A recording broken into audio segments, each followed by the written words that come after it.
Bismillahirrahmanirrahim. Assalamualaikum warahmatullahi wabarakatuh. Baik, pada kesempatan kali ini kami dari kelompok 5 kelas 3C dari Prodi PG PAUD akan mempresentasikan beberapa hal tentang hakikat profesi keguruan, di mana kelompok kami eh, diwakilkan oleh saya, ada Niawati, lalu juga ada Hana Fujirahayu, ada Herlina Widianingsi, ada Winda Febrianti, dan juga Mamik Yulianti. Selanjutnya, ya, pada kesempatan kali ini kami akan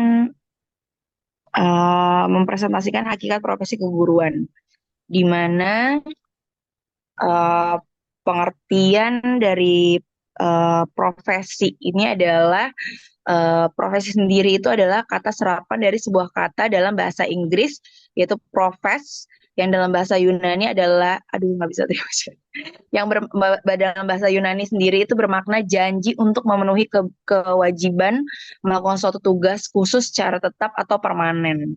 Jadi profesi juga sebagai pekerjaan yang membutuhkan pelatihan dan penguasaan terhadap suatu eh, pengetahuan khusus, begitu. Dan pengertian profesi sendiri itu pada hakikatnya adalah suatu pernyataan komitmen terbuka untuk diri pada suatu jabatan atau pekerjaan dalam arti biasa.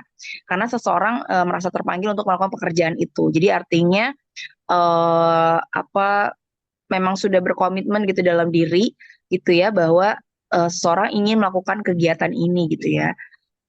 Jadi suatu jabatan ini memerlukan keahlian khusus yang diperoleh melalui pendidikan dan pelatihan tertentu dengan tanggung jawab dan kode etik tertentu, dan juga bisa diartikan sebagai kelompok pekerjaan yang secara khusus melakukan kegiatan yang memerlukan keterampilan dan keahlian tingkat lanjut untuk memenuhi kebutuhan manusia yang kompleks.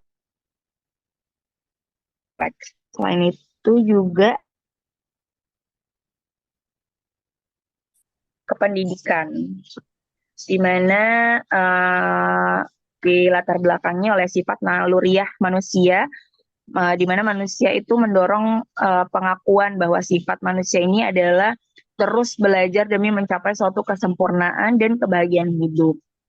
Lalu juga ada fungsi dan manfaat ilmu pengetahuan, di mana seseorang berada dalam kondisi memahami kegunaan ilmu bagi orang lain dan dirinya. Jadi sadar begitu ya bahwa ilmu ini sangat penting gitu ya, dan sangat bermanfaat. Juga ada niatan untuk bisa membagi ilmu ini dengan orang lain juga. Lalu fungsi tugas berkarya, di mana manusia hidup ini menjalankan tugas dari Tuhan Sang Pencipta, termasuk menyampaikan ilmu. Seperti kita ketahui gitu ya bahwa tugas berdakwah gitu ya, menyampaikan ilmu itu adalah tugas seluruh umat muslim begitu ya. Jadi sampaikan satu ayat walaupun sampaikanlah ilmu itu walaupun hanya satu ayat begitu. Jadi memang itu sudah kewajiban bagi setiap kita gitu manusia untuk bisa membagikan hal-hal positif, hal-hal yang baik gitu kepada banyak orang. Lalu ada juga di sini prinsip profesionalisme gitu ya, di mana ada beberapa prinsip gitu yang melekat dengan etika profesi. Di antaranya itu ada tanggung jawab, keadilan, otonomi, dan prinsip integritas moral yang tinggi. Di mana tanggung jawab itu tanggung jawab terhadap pelaksanaan pekerjaan ya, terhadap hasil dan tanggung jawab terhadap dampak dari pekerjaan itu untuk kehidupan orang lain atau untuk masyarakat pada umumnya. Artinya seseorang ini sangat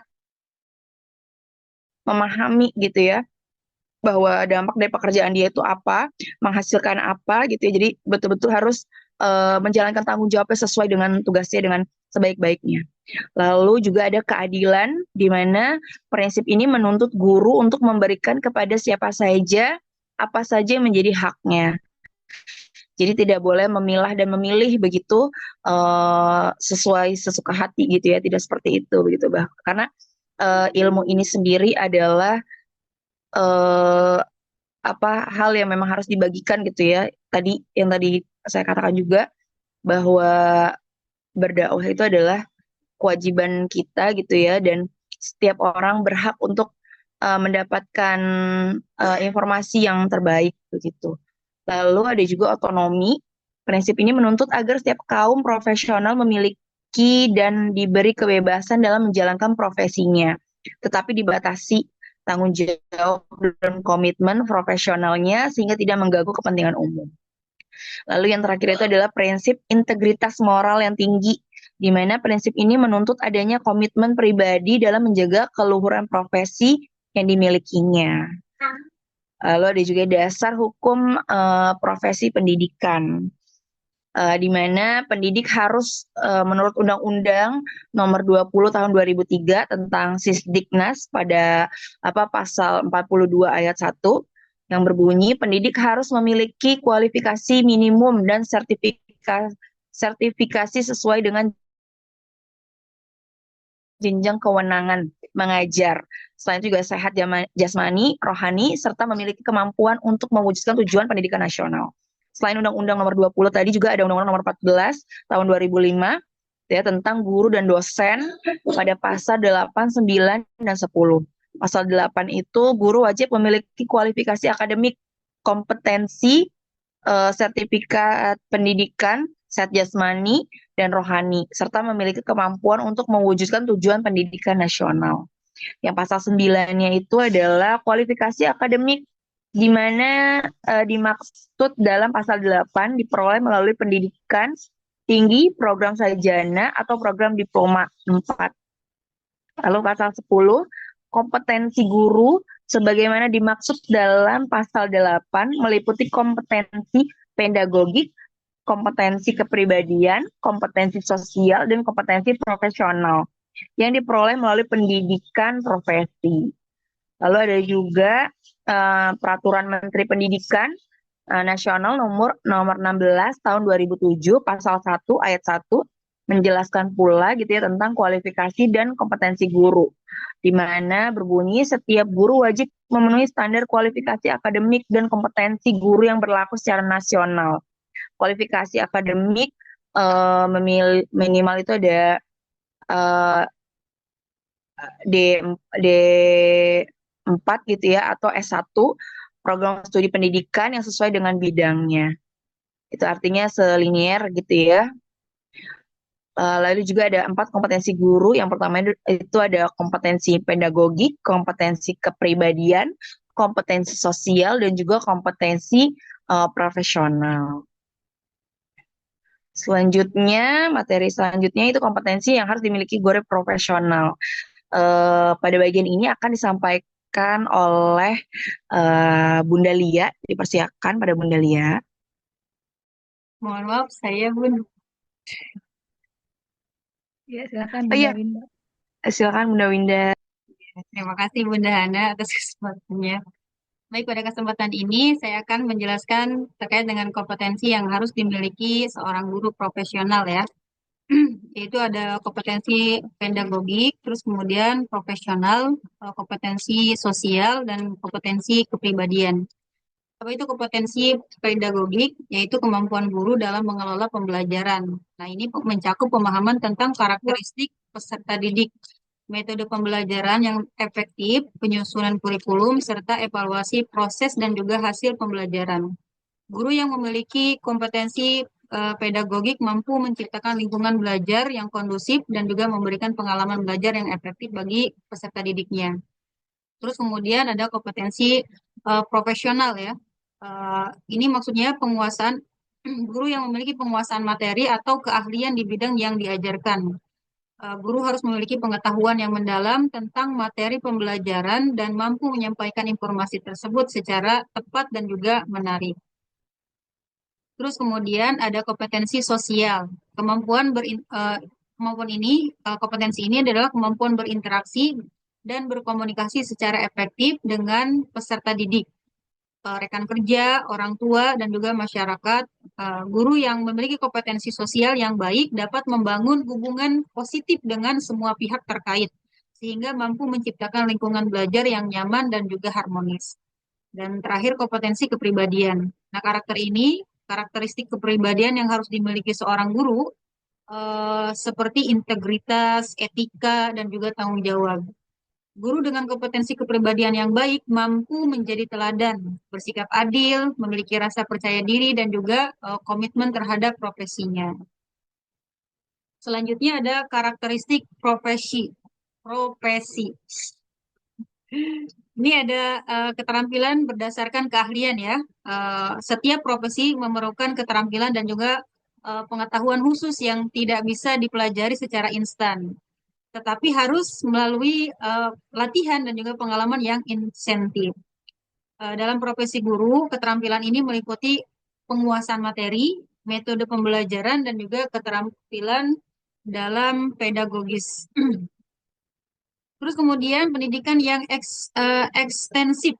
Profesi membutuhkan pendidikan yang mendalam dan terstruktur untuk mempersiapkan individu dengan teori dan praktek. Guru misalnya harus melalui pendidikan formal di bidang pendidikan dan juga pelatihan praktis sebelum dia mengajar. Selanjutnya ada uji kompetensi. Untuk memastikan bahwa setiap individu memiliki keterampilan dan juga pengetahuan yang cukup, diperlukan uji kompetensi atau sertifikasi gitu ya, bagi guru. Ini seringkali berupa ujian sertifikasi atau ujian kompetensi untuk mendapatkan izin mengajar seperti itu. Selanjutnya ada pelatihan institusional.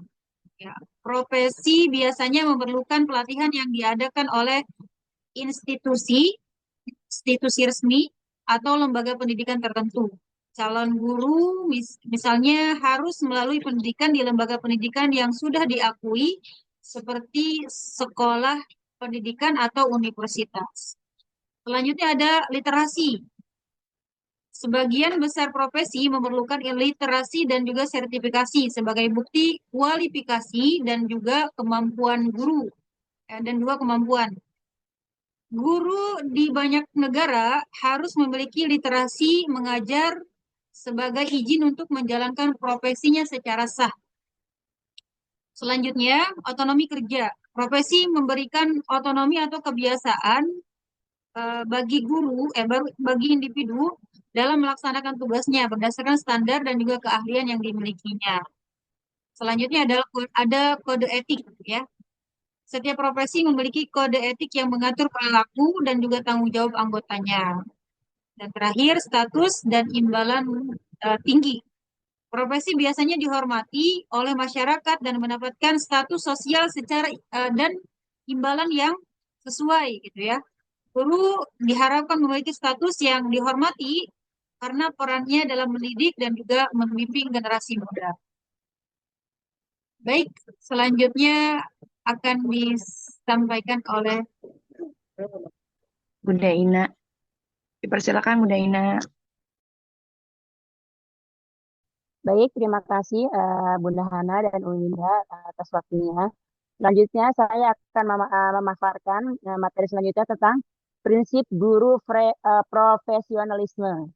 Di sini prinsip guru profesionalisme yaitu yang pertama memiliki bakat, minat, panggilan jiwa dan idealisme. Kemudian selanjutnya adalah memiliki komitmen untuk meningkatkan mutu pendidikan, keimanan, ketakwaan, dan akhlak mulia. Selanjutnya yaitu prinsip dari guru profesionalisme ini yaitu memiliki kualifikasi akademik dan latar belakang pendidikan sesuai dengan bidang tugas. Selanjutnya yaitu memiliki kompetensi yang diperlukan sesuai dengan bidang tugas. Yang terakhir adalah memiliki tanggung jawab atas pelaksanaan tugas keprofesionalan. Kemudian materi selanjutnya ada pengertian profesional. Profesional adalah seseorang yang hidup dengan mempraktekkan suatu keahlian tertentu atau dengan terlibat dalam suatu kegiatan tertentu yang menurut keahlian sementara orang lain melakukan hal yang sama sebagai sekedar hobi untuk senang-senang atau untuk mengisi waktu luang. Atau bisa juga profesional itu adalah individu yang tidak hanya memiliki keahlian di bidang tertentu, tetapi juga menjalankan tugasnya dengan etika, komitmen, dan tanggung jawab tinggi. Profesionalisme mencerminkan sikap dan perilaku yang menciptakan kepercayaan di antara rekan kerja, klien, dan masyarakat luas. Seseorang yang profesional adalah seseorang yang menjalankan profesinya secara benar dan melakukannya menurut etika dan sikap-sikap profesional. Sikap dari profesional itu adalah yang pertama yaitu berkomitmen tinggi, yaitu di mana seorang profesional berkomitmen untuk memberikan layanan atau produk berkualitas tinggi dengan fokus pada hasil yang memuaskan dan bermanfaat bagi pihak lain. Selanjutnya yaitu ada tanggung jawab, di mana seorang profesional juga memiliki kesadaran akan dampak dari pekerjaannya terhadap masyarakat dan lingkungan, serta berusaha untuk memberikan kontribusi positif. Selanjutnya yaitu ada berpikir sistematis. Berpikir sistematis adalah keterampilan penting yang membantu individu dalam menangani masalah kompleks, membuat keputusan yang tepat, dan memahami situasi dengan lebih baik. Teknik ini sangat berguna dalam berbagai aspek kehidupan, mulai dari pendidikan hingga dunia profesional. Kemudian yaitu ada penguasaan materi, di mana seorang profesional memiliki tingkat pengetahuan dan keterampilan yang mendalam di bidangnya yang diperoleh melalui pendidikan, pelatihan, dan pengalaman praktis. Selanjutnya yaitu ada perbedaan dari profesionalitas, dan profesionalisasi. Nah, untuk profesionalisme ini yaitu komitmen para anggota suatu profesi untuk meningkatkan kemampuannya secara terus-menerus. Kemudian, kalau profesionalitas yaitu kualitas sikap para anggota suatu profesi terhadap profesinya atau tingkat pengetahuan dan keahlian yang dimiliki dalam melaksanakan tugasnya.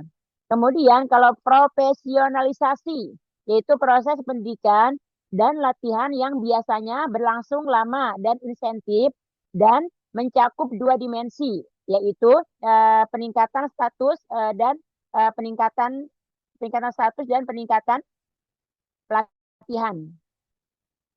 Atau bisa juga dengan profesional, yaitu seseorang yang profesional adalah seseorang yang menjalankan profesi secara benar dan melakukannya menurut etika dan sikap profesional. Perbedaannya yaitu profesionalisme, komitmen para anggota suatu profesi untuk meningkatkan kemampuan secara terus-menerus.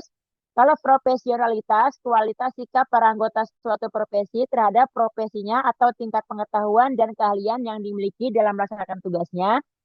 Kemudian profesionalisasi yaitu proses pendidikan dan latihan yang biasanya berlangsung lama dan insentif dan mencakup dua dimensi, yaitu peningkatan status dan peningkatan pelatihan. Kemudian yaitu slide selanjutnya perbedaan dari pekerjaan. Nah, di pekerjaan merupakan aktivitas untuk mendapatkan imbalan, bisa dalam berbagai bentuk. Kemudian ada guru, yaitu guru spesifik pada orang yang mengajar di lingkungan pendidikan. Kemudian profesi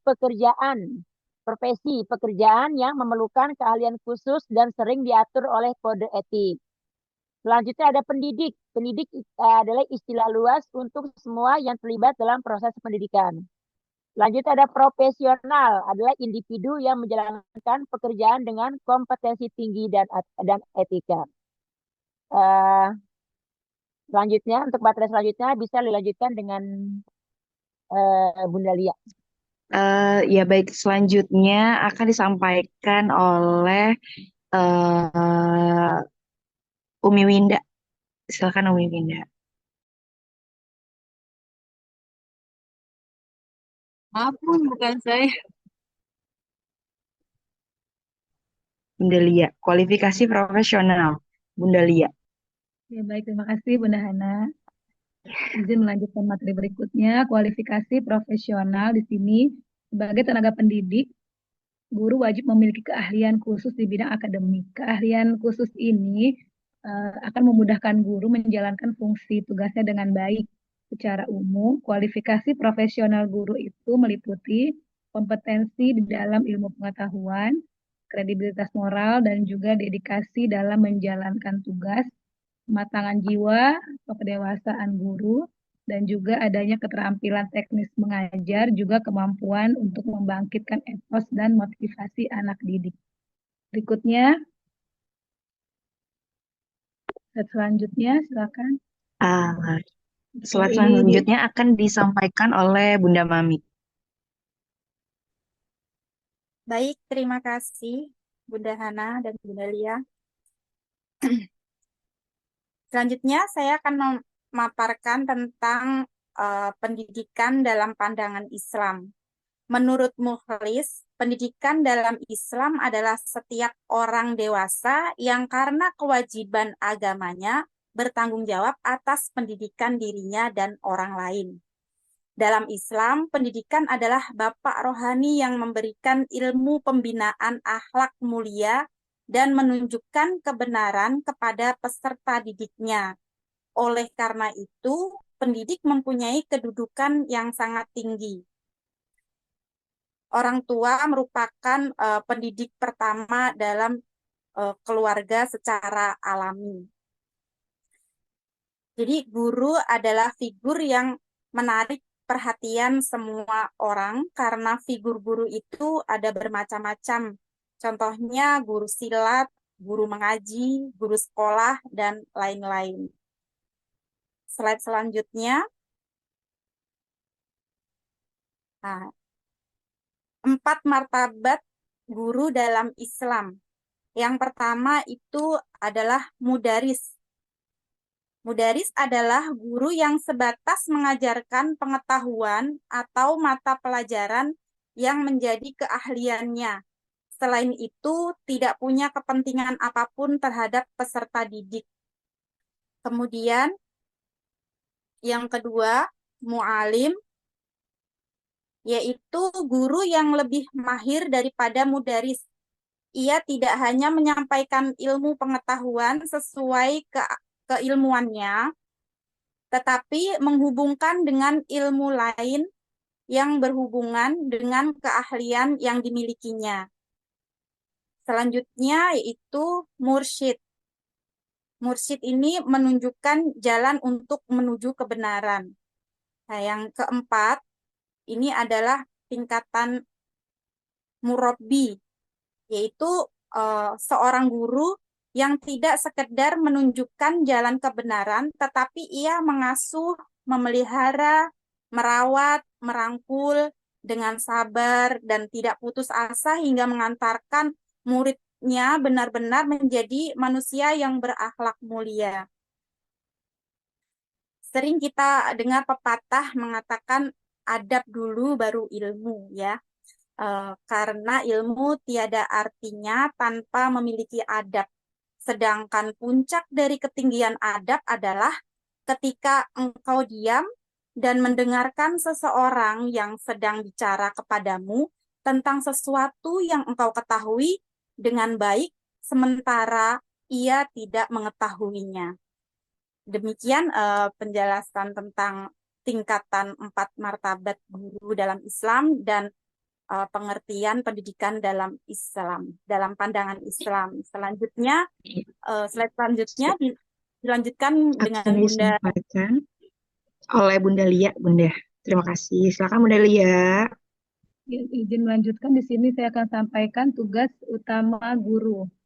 Yang pertama adalah mendidik. Dalam KBBI, mendidik adalah memelihara dan memberi latihan, ajaran, tuntunan, pimpinan mengenai akhlak kecerdasan pikiran, yaitu transfer of knowledge and value. Selanjutnya, yang kedua yaitu mengajar. Di sini mengajar adalah suatu proses yang dilakukan oleh guru untuk menyampaikan bahan ajar untuk mentransfer ilmu pengetahuan, teknologi, dan seni dengan pendekatan tertentu yang sesuai dengan karakter siswa. Yang ketiga yaitu mengarahkan ya di sini suatu kegiatan yang dilakukan guru kepada peserta didik agar dapat mengikuti apa yang harus dilakukan agar tujuan dapat tercapai. Di sini mengarahkan bukan berarti memaksa ya, melainkan adalah kebebasan peserta didik tetap dihormati dengan tujuan agar tumbuh kreativitas dan inisiatif peserta didik secara mandiri. Berikutnya ada membimbing, yaitu di sini adalah tindakan yang dilakukan oleh guru dalam membantu atau memudahkan siswa di saat melakukan kegiatan belajarnya.